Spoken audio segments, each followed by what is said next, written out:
Welcome to Fly on the Wall. We are your hosts, I'm Marquita Moten. and I'm Jonathan Matthias Lassiter. So, who the hell are we? Well, I have a master's degree in clinical mental health.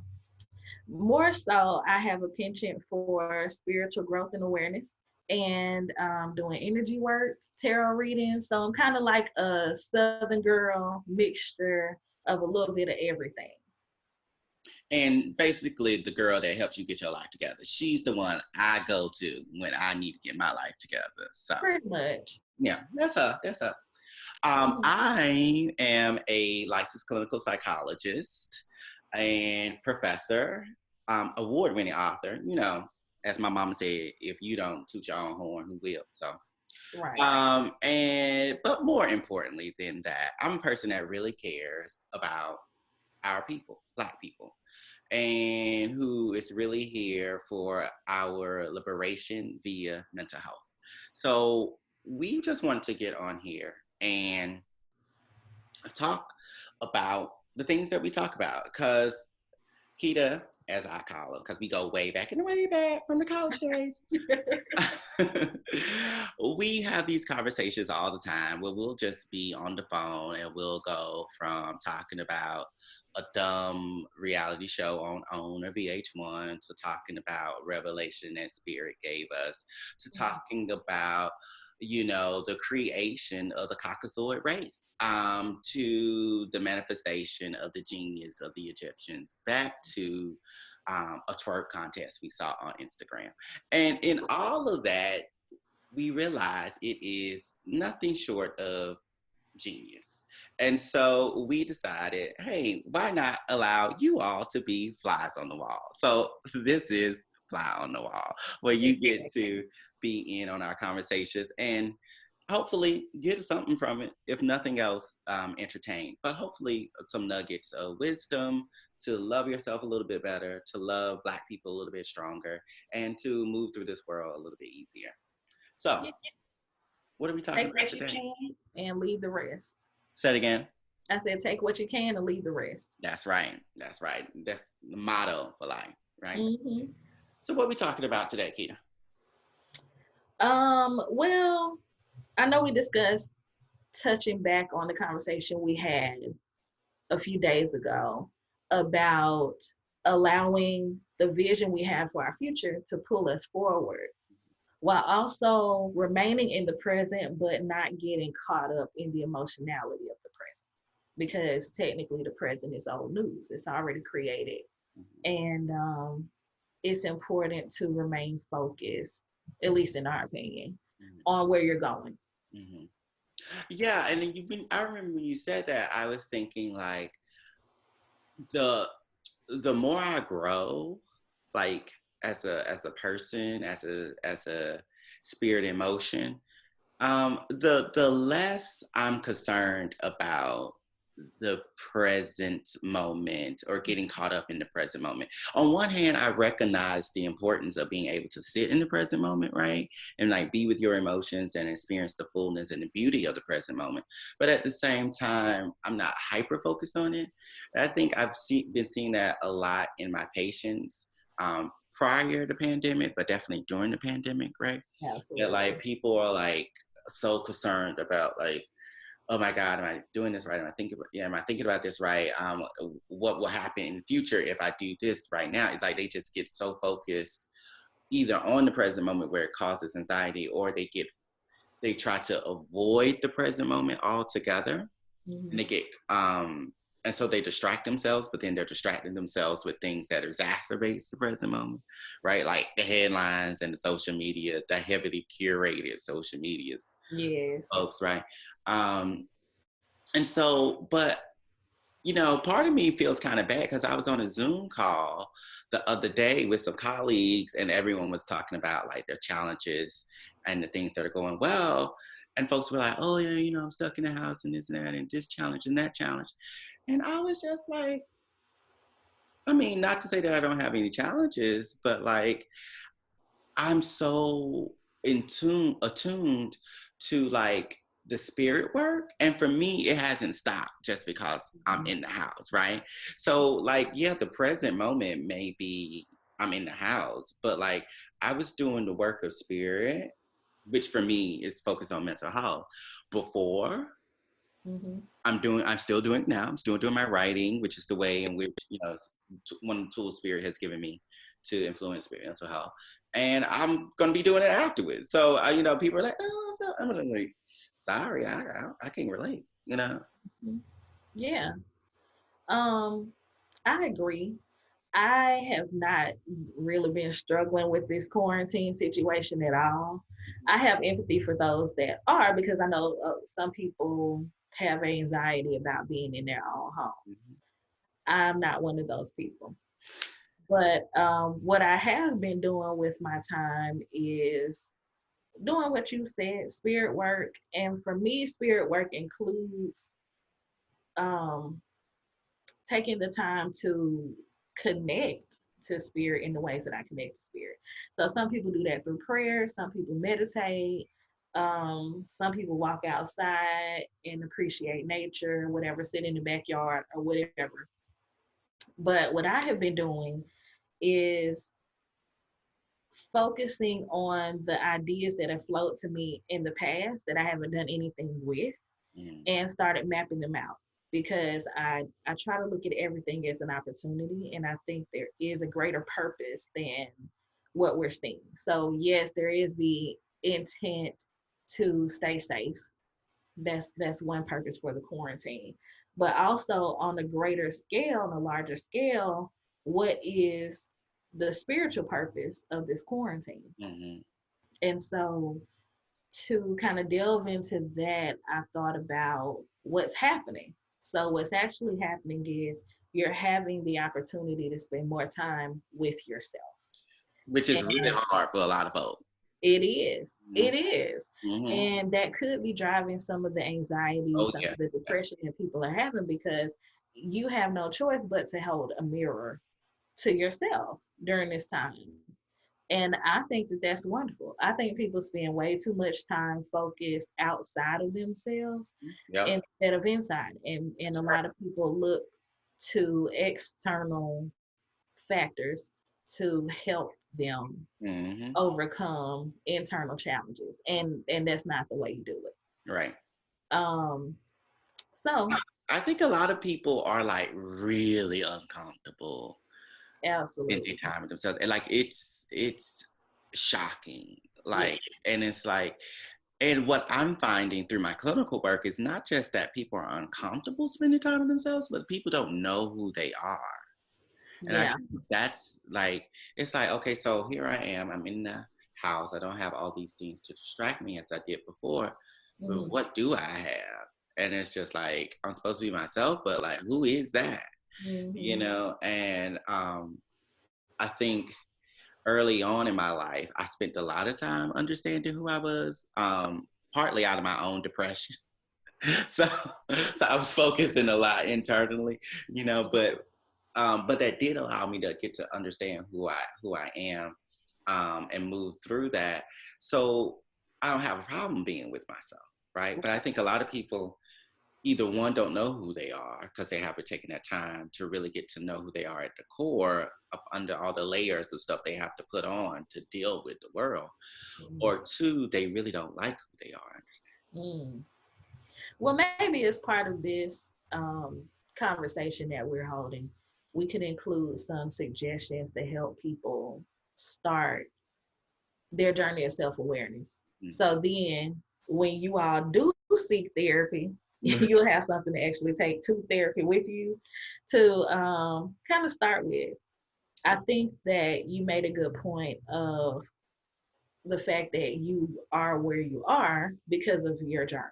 Mm-hmm. And that's true for all of us. And I think a lot of people spend a lot of time not being aware in any kind of way because I guess they had enough distractions. I don't know. I, in similar fashion to you, spent the majority of my childhood and part of my teenage years not really talking.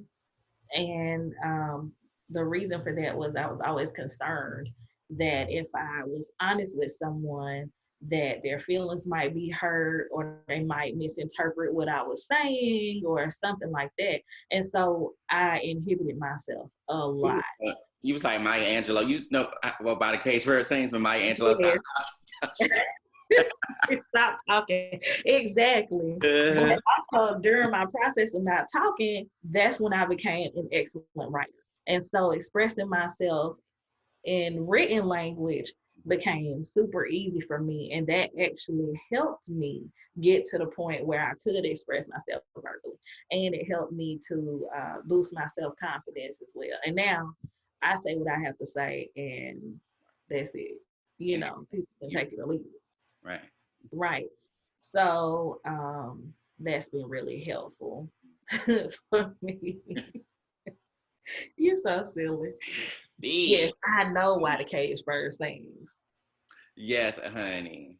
Um, no, I think, going back to like the journey, and I think a lot of people spend like, because we're all on our journey, whether we are aware or not. But Right. I think not enough people take the time to actually process the journey. Hmm. It's like getting through the journey, and the focus is on survival, which again is understandably so. Hmm. But they don't take the time to then go back and think about, what was actually happening, or why did I have to go through that, because some people, the pain is so much that they don't want to ask why. They don't want to look, and again, that's understandable, but the growth doesn't happen without that reflection. Hmm. Yeah. I think that why is the wrong question Hmm. Okay. because why can get you in a cycle of emotions. It's true. I think when I'm working with a client, Hmm. I don't ask them why Hmm. anything happened. I ask them what questions. Hmm. What did they feel? What did they think? What message did they glean from that experience? I think that is a huge one. Hmm. Even for me, I've recognized, and I do this with myself sometimes.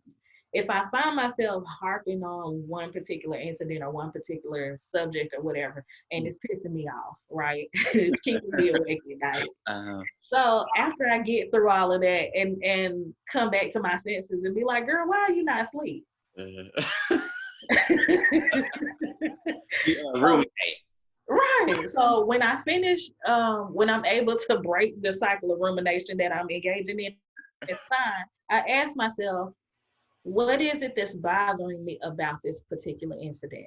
Uh-huh. Uh-huh. And so then, and I ask it out loud. And then once I figure out what is bothering me about the incident, then I ask myself, what message did that experience lend me? Hmm.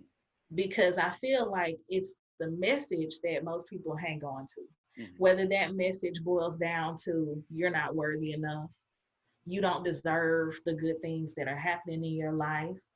Um, you're not valuable as an individual. Hmm. Whatever it is, even if that wasn't the direct statement, sometimes that is absolutely the message. Right. You're not lovable, you're this, you're that, whatever.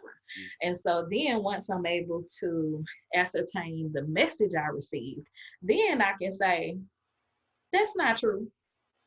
I have this thing, as you already know, I have this thing within myself, and I say, if God wouldn't say it to me, then I'm not going to let anybody else say it to me. Exactly. Uh-huh. So then I always come back to that place, and it's like, okay, well, the message I got was that I'm not lovable, but that's obviously not true. That's not something that the creator would ever say to me. The So then limits of hell. why should I allow someone else to send me that message? And then I'm not going to continue to send myself the message, Right. which is what I was doing by ruminating. Right. So that is kind of the process I use to work through those instances when I have them. Yeah. No, I think the what question is like a powerful question. Mm-hmm. And I usually go to the what question before the why. Why is like a summation question for me. Okay. because I think the what answers the why, right? Or it helps us get Mhm. closer to the why. Because as a person that thinks, like you do on a spiritual level, like and sees spirit in everything, right? Like I think it's important to like make meaning, Mhm. and so the why is like, if like you said, if I've gone through that process and I know the what, well, I'm telling myself these negative things. I know it's not true. Well, maybe the why is I needed to learn that lesson, right? Mhm. And I also like why for perspective taking, like for other Yeah. people, like when they're holding on to negative things that other people have done with them. Again, it's like, so again, why via the what might have that person been going through themselves, Right. right? And Right. then that explains the why they may have acted like they acted with you. Right. Mhm. Yeah. That makes sense. It's like we're engaging in the same process, but just using different, um, I guess, different starting points. Yeah, right. Hmm. Because for me, your summation of the why, Hmm. for me, that is the same thing as what was the message. Mm, got it. Because sometimes the message could be, I needed to speak up for myself Yeah. in that moment. And so, and that would answer your why of, well, what was the lesson? Hmm. Why did I need that experience? So, yeah, Well, it's I think interesting. that's a good place for us to end for today, because Okay. short attention spans. Should we give them an assignment? The assignment, yes, the assignment is we want to hear from you. So we want you to send us your questions. What are some of the things you want to hear us chit chat about? And because our chit chat is never just chit chat. There's gems No, in there. not As, at all. as the old Kanye said, we drop gems like we dropped out of PE. So yeah, let us know. Send us your questions to Jonathan M. Lassiter at yahoo.com. Jonathan, Jonath, as in Matthias, Lassiter, Lassiter, at yahoo.com. Send us your questions, and be sure to put in the subject "fly on the wall." And yeah, we'll answer your questions or talk about a particular topic you want us to talk about, and you again get to be the fly on the wall. Yeah. All right, anything else you want to add? No, that sounds great. All right, great. So then, this has been Fly on the Wall, and hopefully you all like it, and we will be doing this, hopefully weekly. And depending on if it's touching folks. So if it's touched you, let us know, because that's why we do what we do. We like to laugh, we like to joke, and sometimes I can get a little pat myself on the back, but at the end of the day, this is about helping And folks. now snatch his wig if necessary. Oh yeah, right, right. Oh, I'm not apologizing for it. I'm just, but the underlying thing, the main thing is helping folks. So let us know if it's helpful, and yeah, see you next time.